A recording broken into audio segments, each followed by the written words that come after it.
ইসলাম বলছি। সারা বাংলাদেশের প্রত্যেকটা জেলা উপজেলায় আল্লাহর রহমতে আমার কাটিং পৌঁছেছে। শত শত খামারি আমার নিকট থেকে কাটিং নিয়ে তারা খামারে ঘাস চাষের যোগান নিশ্চিত করেছে। আলহামদুলিল্লাহ, আমি ফিডব্যাক রিভিউ ভালো পেয়েছি। এতটুকু ভালোবাসাই আমি আপনাদের কাছ থেকে চাই দর্শক।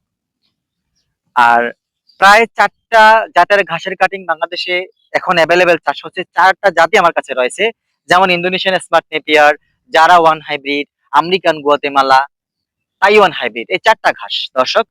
আরো পুরনো ঘাস রয়েছে পাংচন বা পাকচং বলে থাকেন, সেটাও কিন্তু আমার কাছে আছে, হিউজ পরিমাণ নাই দর্শক। ওই ঘাসটা পুরাতন, সেজন্য আমি আপডেট ঘাসগুলো নিয়ে বিশেষ করে কাজ করতেছি বর্তমানে। আর এই ঘাসটা দেখেন, এই ঘাসটা কিন্তু একসময় বাংলাদেশে ব্যাপক সাড়া জগিয়েছে।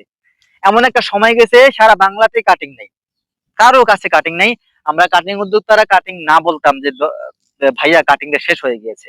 তো এমন আলোড়ন সৃষ্টিকারী এই ঘাসটা, কিন্তু এখন কি চাহিদা কমে গেছে দর্শক? চাহিদা একটু কমে নেই, কিন্তু এখন যেই খামারি একবার নিয়ে নেয় তার কিন্তু আর নেওয়া প্রয়োজন হয় না। যথেষ্ট পরিমাণ আমরা ঘাসটা বিস্তার করতে পারছি, এটাই হচ্ছে সার্থকতা। কিন্তু ঘাসের চাহিদা 100% এখনো রয়েই গিয়েছে। কারণ দেখেন, এই ঘাসটা কেন চাহিদা থাকবে না? এই ঘাসটা তো সম্পূর্ণ আপনার একটা মানে খাদ্য, এমন একটা খাদ্য যেটা গবাদি পশুর পেটে গেলে থাকবে। দেখেন, এটা নরম একটা ঘাস, চিবালেও একটা রস বের হয় এবং মিষ্টি স্বাদযুক্ত। এই ঘাসটাতে 22 থেকে 25% প্রোটিন রয়েছে।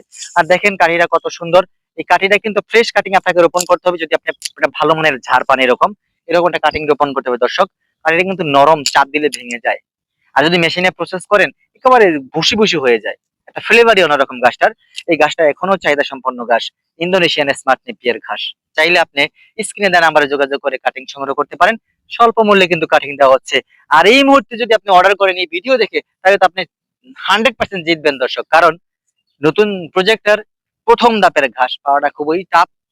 চাইলে এখনো সময় আছে, আপনার যদি প্রয়োজন হয় স্ক্রিনে দেওয়া নাম্বারে যোগাযোগ করে কাটিং সংগ্রহ করে নিতে পারেন।